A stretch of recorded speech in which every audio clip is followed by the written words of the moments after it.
One, two, three, come on.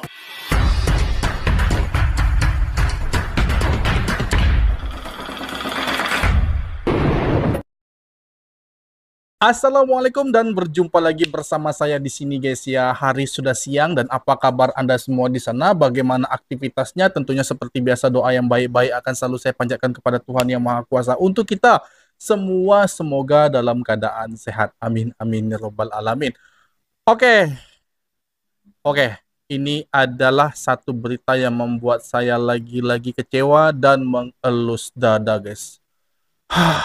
Kejadian demi kejadian selalu terjadi. Bahkan untuk hal ini sudah sering terjadi ya guys ya, dari tahun ke tahun di Indonesia. Entah mengapa, mungkin kejadian ini adalah ulah dari personal atau bagaimana, saya kurang paham guys. Nah, kejadian ini ditemukan bahwa lagi-lagi salah diagnosa di Indonesia guys. Mengapa ya? Mengapa hal ini tidak bisa berubah? Mengapa ini tidak bisa ditingkatkan? Apa mungkin ada satu permasalahan yang wajib untuk dibenahi?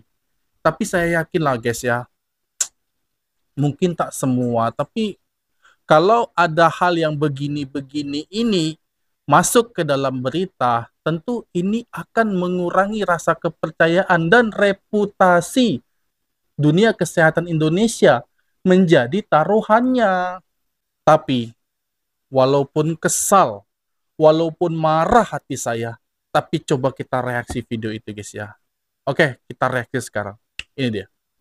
Di Indonesia jelek ya, makanya berobatnya ke Malaysia. Enggak kok guys, banyak kok yang bagus. Kebetulan hari ini adalah hari dimana kita mau ke rumah sakitnya, jadi aku akan jelaskan kenapa suamiku memutuskan untuk kita berobat ke Malaysia. Pas bangun tidur aku kaget banget, mataku bengkak. Ternyata tuh aku sakit mata. Untungnya dari Indonesia tuh aku bawa kacamata, jadi bisa nutupin mata bengkakku. Nah ini aku pengen ke 7-Eleven dulu karena aku mau beli beberapa barang. 7-nya itu kebetulan ada di samping hotelku. Aku beli sabun mandi buat Lala, terus juga tamu datang bulan, dan aku beli Pantene buat suamiku. Pulang dari hotel aku langsung bangunin suamiku sama Lala karena kan takutnya kita telat, dan aku siap-siap buat mandi. Karena hari ini mataku bengkak banget, so hari ini aku tuh ngurangin make up di mata guys, jadi aku akalin dengan pakai kacamata kayak gini. Singkat cerita, kita udah sampai di Sunway Medical Center Malaysia. Pas baru sampai, Lala tuh langsung muntah di lobi. Itulah alasan kenapa baju kita setelah ini itu berbeda guys. Jadi hari ini kita mau ketemu sama Dokter Norzila. Setelah suamiku banyak riset, akhirnya suamiku memutuskan untuk membawa kami berobat ke Malaysia. Karena di Indonesia Lala diduga kena pneumonia, dimana itu penyakit yang sangat mematikan untuk anak. Jadi suamiku memutuskan untuk langsung berobat ke Malaysia. Di sini suami aku juga berobat karena di Indonesia suami aku paru-parunya tuh udah diduga rusak parah. Tapi setelah datang ke sini dan melakukan pemeriksaan lengkap, ternyata Lala dan suamiku itu baik-baik aja guys, nggak ada penyakit sama sekali. Di Indonesia tuh banyak banget guys dokter yang bagus, tapi mungkin ada juga yang kurang beruntung seperti aku. Jadi alasan aku berobat ke Malaysia adalah supaya semuanya clear dan jelas. Wow. Dengarkan guys ya. Anaknya didiagnosa pneumonia. Itu adalah salah satu penyakit berbahaya untuk anak-anak. Dan ternyata suaminya juga divonis penyakit paru-paru yang sudah berat guys. Atau mungkin sejenis rusak parah paru-parunya. Itu didiagnosa di Indonesia. Tapi ketika dia sampai di Malaysia, dia mencoba karena mungkin rasa penasaran dia. Masa iya sih anaknya sakit parah, suaminya sakit parah, langsung dia mencoba ke hospital yang ada di Penang. Ternyata anak dan suaminya baik-baik saja. Guys, ternyata diagnosa di Malaysia dan di Indonesia itu berbeda. Di Indonesia anak dan suaminya sakit parah. Di Malaysia ternyata itu tidak ada sakit apa-apa, hanya sakit kecil saja. Dan ini, saya nggak tahu guys, ini menunjukkan apa, bagaimana, dan saya yakin ini hanyalah individu guys. Individu, karena saya juga setuju dengan apa yang dia katakan bahwa masih banyak dokter yang berkualitas, yang profesional di Indonesia dalam merawat pasiennya. Mungkin nasib dari AK ini saja yang kurang baik ya. Diagnosa anaknya Siapa sih yang nggak cemas? Anaknya sakit parah, suaminya juga sakit parah. Ini bagaimana guys? Tapi saat sampai di Malaysia, semua itu hilang, berubah menjadi ketenangan. Guys, sudah kita saksikan. Alasan gue memutuskan untuk melakukan seluruh pengobatan tiroid gue itu di Penang, karena gue merasa penanganan yang dilakukan oleh dokter di Penang sama di dokter di Indonesia itu jauh berbeda ya. Gue melakukan pengobatan tiroid nih ke dokter-dokter yang ada di Indonesia, terutama dokter tiroid yang gue kunjungin ya, itu semuanya itu dokter-dokter profesional dan mostly yang udah menangani tiroid selama berpuluh-puluh tahun. Tapi dokter itu juga nggak menjelaskan secara jelas penyakitnya ke gua. Dan ini terjadi bukan di dokter satu doang ya. Tapi ini tuh terjadi di beberapa dokter yang udah gue temui di Indonesia. Terus dokter di Indonesia itu cenderung untuk menganggap atau menangani kasus dari pasiennya itu dengan lebih santai ya. Karena kayak contohnya di gua. Karena nodul tiroid gue itu terlihat kecil selama beberapa tahun. Jadi tuh mereka nggak pernah nyuruh gue untuk USG. Dan mereka itu ketika gue melakukan pertemuan dengan dokternya hanya meraba-raba leher gue aja. Dan selama leher gue itu dirasa aman dan nggak membesar, jadi dianggap nggak perlu melakukan USG. Padahal ketika gue melakukan pemeriksaan tiroid gue di Penang, itu dokter harus langsung mengharuskan gue untuk USG. Dan pas di USG itu langsung kelihatan kalau ternyata walaupun nodul tiroid gue itu kecil, tapi berpotensi menjadi ganas. Lalu dari hasil USG gue, dokter di Penang itu tanpa basa-basi langsung menyuruh gue untuk melakukan biopsi. Dan dari biopsi itulah akhirnya diduga kuat bahwa memang si nodul tiroid gue itu berbahaya dan harus dilakukan operasi. Sampai akhirnya gue dioperasi dan akhirnya gue tahu kalau tiroid gue itu ternyata emang ganas. Jadi kesimpulannya adalah dokter di Penang itu semuanya melakukan diagnosa by data. Terus kalau emang data itu udah jelas, mereka itu langsung satset melakukan tindakan dan nggak ngundurin waktu.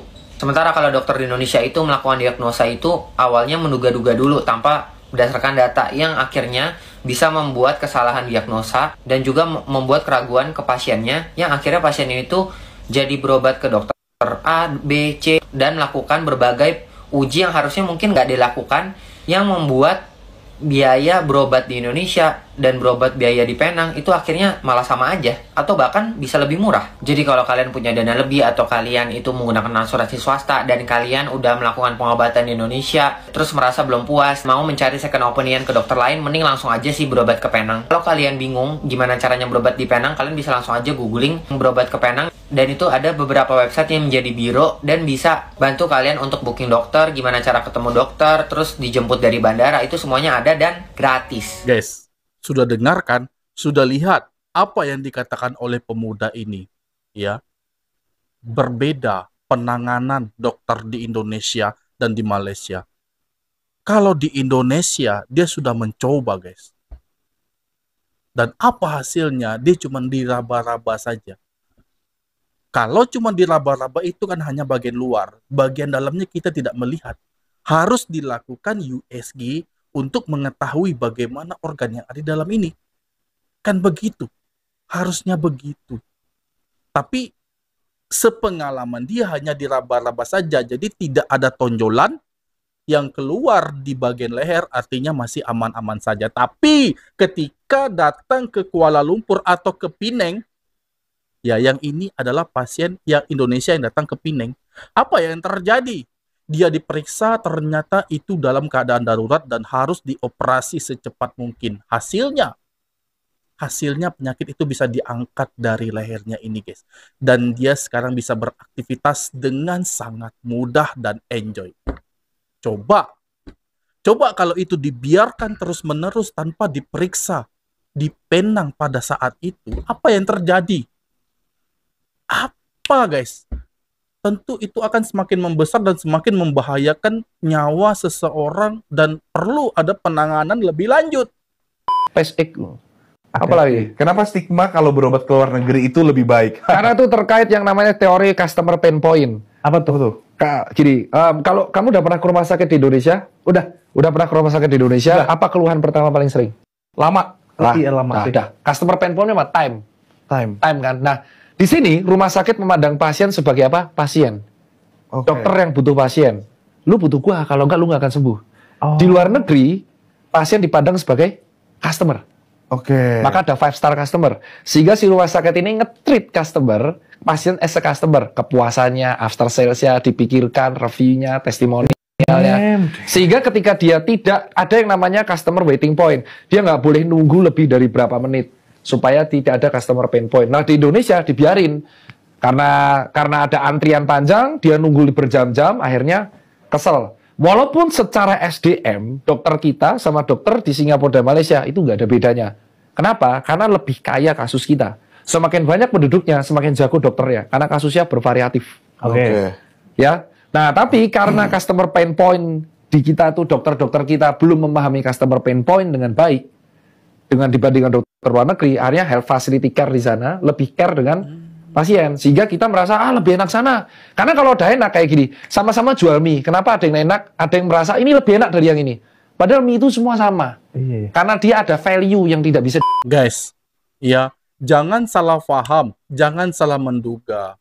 Kenapa sih saya terlalu memuji-muji dunia kesehatan di luar negeri, di Singapura, di Malaysia? Itu artinya bukan saya membenci dunia kesehatan di dalam negeri di Indonesia ini. Tidak begitu ya guys ya. Karena ada banyaknya permasalahan-permasalahan terjadi. Seperti salah diagnosa, justru ini membuat kita menjadi malu guys dunia kesehatannya. Jadi saya harap dengan pemberitaan-pemberitaan seperti ini kita dapat merubah. Coba kita contoh dunia medis yang ada di Singapura, yang ada di Malaysia. Semua orang berburu untuk datang ke sana untuk berobat guys. Karena mereka semua percaya dengan berobat ke Malaysia, dengan berobat ke Singapura, maka mereka mendapatkan pelayanan dan kesembuhan. Ini yang paling penting ya, pelayanan yang baik dan juga kesembuhan sesuai dengan harapan mereka. Nah, apalagi secara satset, secara cepat ya guys. Bisa jadi 1 hingga 2 hari, hari ketiga sudah balik ke negara sendiri. Ya, dan hal inilah yang diinginkan oleh banyak orang Indonesia guys. Untuk membetulkan dunia kesehatan dan dunia pendidikan kita. Karena dua ini adalah tonggak dari masa depan bangsa dan negara kita guys. Ya, Malaysia sudah melakukannya. Lihat makin dari tahun ke tahun semakin berubah, semakin menatap masa depan yang jauh lebih cerah. Bahkan di Malaysia warga emas atau orang tua yang biasa di sini berada di panti jompo juga itu kalau berobat di seluruh hospital yang ada di Malaysia free, tidak dikutip bayaran guys. Ya, begitu senangnya, semangatnya mereka untuk berobat di negara sendiri. Ya, kemakmuran itu betul-betul dihadapkan kepada mereka dan mereka sangat menyukai hal itu. Memang kalau kita bicara masalah demi masalah itu pasti ada di setiap negara. Namun untuk mencontoh lagi-lagi untuk mencontoh yang baik-baik seperti ini kita juga tidak ada salahnya. Ya. Dan untuk itu lagi-lagi rakyat Indonesia perlu ya, karena ini udah ada contoh yang baik-baik nih. Dunia medis dari tetangga kita ini bagaimana program mereka itu sudah sangat baik. Sudah baik di depan mata. Saya harap ada hal yang dapat ditiru, dicontoh dan juga diimplementasikan di dalam negeri ya, menjadi sesuatu hal yang jauh lebih baik lagi. Saya harap demikian guys. Bukan maksud saya untuk membenci dunia medis yang ada di dalam negeri. Tidak. Salah itu ya guys. Justru kita harus memberikan komentar-komentar sedikit mengkritik hal ini agar ada perubahan sesuai dengan apa yang kita harapkan. Itulah yang saya mau guys. Oke, demikian tadi video aku. Semoga video ini bermanfaat bagi kita semua dan aku mohon diri mohon maaf jika ada kesalahan kata, kesalahan sikap pada Anda semua mohon dimaafkan dan aku akhiri. Assalamualaikum warahmatullahi wabarakatuh.